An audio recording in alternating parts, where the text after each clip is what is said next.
Welcome to Manabadi videos. Andhra Pradesh EAP set third phase counselling కావాలని రోజుకి కొన్ని హండ్రెడ్స్ ఆఫ్ కామెంట్స్ అయితే ప్రతి ఒక్క వీడియో పైన ఇవ్వడం జరుగుతుంది మన స్టూడెంట్స్ అందరూ కూడా. సో చాలా బాధాకరం, ఎందుకంటే సెకండ్ ఫేజ్ కౌన్సిలింగ్లో చాలామంది స్టూడెంట్స్కి ఫస్ట్ ఫేజ్ కౌన్సిలింగ్లో అలాట్ అయిన సీట్ని మళ్ళీ రీఅలాట్ చేయడం జరిగింది. అది పొరపాటు స్టూడెంట్స్ అన్న అవ్వచ్చు, ఎక్కడన్నా అవ్వచ్చు, వాళ్ళు పెట్టిన ఆప్షన్ సరిగ్గా లేకపోతే. కానీ చేరే స్టూడెంట్స్, అంత ఫీజు కట్టే స్టూడెంట్స్, తర్వాత చదువుకోవాలనుకునే స్టూడెంట్స్కి వాళ్ళు అనుకున్న కాలేజ్లో సీట్ రాకపోతే అది చాలా బాధాకరం. అది ఫస్ట్ థింగ్. దెన్ చాలామంది స్టూడెంట్స్కి కూడా సీట్స్ రాలేదు సెకండ్ ఫేజ్లో. అంటే వాళ్ళు ఆప్షన్స్ సరిగ్గా పెట్టకపోవటం వలన ఫస్ట్ ఫేజ్లో జరిగిన ఎక్స్పీరియన్స్ మళ్ళీ సెకండ్ ఫేజ్లో ఉంటుందేమో అని చెప్పి సరిగ్గా ఆప్షన్స్ పెట్టకపోయేసరికి అక్కడ సీట్ రాకపోవడం, ఇలా కొంతమందికి ఏమో సీట్స్ రాకపోవడం, కొంతమందికి సీట్స్ వచ్చినా ఆ సీట్స్ వాళ్ళకి ఇంట్రెస్ట్ లేకపోవడం. సో చాలామంది స్టూడెంట్స్ థర్డ్ ఫేజ్ కౌన్సిలింగ్ కావాలి మాకు ఖచ్చితంగా అని ప్రతి ఒక్క స్టూడెంట్ అయితే మనకు కామెంట్స్ పెట్టున్నారు. సో ఇది ఇంత అంటే ప్రతి ఇయర్ జరుగుతూనే ఉంటుంది కౌన్సిలింగ్ ప్రాసెస్లో, కానీ ఈసారి థర్డ్ ఫేజ్ కౌన్సిలింగ్ కావాలని చాలామంది స్టూడెంట్స్ పెట్టడం అనేది నిజంగా బాధాకరమైన అనమాట. అయితే థర్డ్ ఫేజ్ కౌన్సిలింగ్ ఉండాలి అంటే 2 ఆప్షన్స్ ఉన్నాయండి. ఫస్ట్ థింగ్ ఏంటంటే మనకు సీట్స్ మిగిలి ఉండాలి థర్డ్ ఫేజ్లో.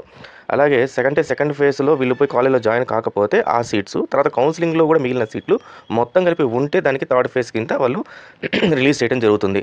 సో ఇది ఫస్ట్ ఆప్షన్. సెకండ్ ఆప్షన్ ఏంటంటే మనకి ఇట్లా ఎంతమంది స్టూడెంట్స్ నాట్ ఇంట్రెస్టెడ్గా ఉన్నారు, అందరూ థర్డ్ ఫేజ్ కోసం వెయిట్ చేస్తున్నారని గవర్నమెంట్ కూడా తెలియాలి, ఏపీ ఎంసెట్ బోర్డుకు కూడా తెలియాలి. అంటే ఏంటి, ఇలాంటి వీడియో ఏదైతే ఉందో దీన్ని షేర్ చేసి ఏపీ ఎంసెట్ బోర్డు దాకా వెళ్ళాలి. నా తరపున నేను ఒక 10 నుంచి 20 మందికి ప్లస్ గ్రూప్స్లో కూడా షేర్ చేస్తాను. సో దీనివల్ల మా గ్రూప్స్లో ఏవైతే ఉన్నాయో బోర్డ్స్ కానీ, యూనివర్సిటీస్ కానీ, వేరే డిఫరెంట్ వివిఐపీ పర్సన్స్ కానీ గ్రూప్స్ ఉన్నాయో వాళ్ళందరికీ కూడా నేను ఈ వీడియోని షేర్ చేస్తాను.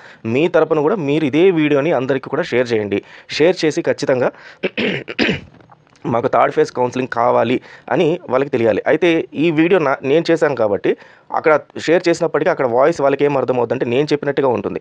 కాబట్టి మీరు ప్రతి ఒక్కరు కూడా కామెంట్లో పెట్టండి, వీ వాంట్ థర్డ్ ఫేజ్ అని జస్ట్ సింపుల్, ఇంకేం పెట్టకండి.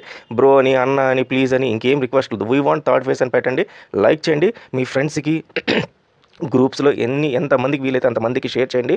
ఈ వీడియో ఖచ్చితంగా చేరాల్సిన వాళ్ళకి చేరితే మనకు ఏదైనా సరే మనకు ఉపయోగకరంగా ఉంటుంది. సో ఎన్ని షేర్స్ అయితే జరుగుతాయో, ఎన్ని లైక్స్ అయితే వస్తాయో, ఎన్ని కామెంట్స్ అయితే వస్తాయో దాన్ని బట్టి అవతల వాళ్ళకి అర్థమవుతుంది. సో ఇంతమంది desperate students of AP wait చేస్తున్నారని. సో ఖచ్చితంగా ఈ ప్రాసెస్ అయితే చేయండి. సో మీలాగే నేను కూడా థర్డ్ ఫేజ్ కౌన్సిలింగ్ ఉండాలని కోరుకుంటున్నాను. Wish you all the best students. Thank you very much.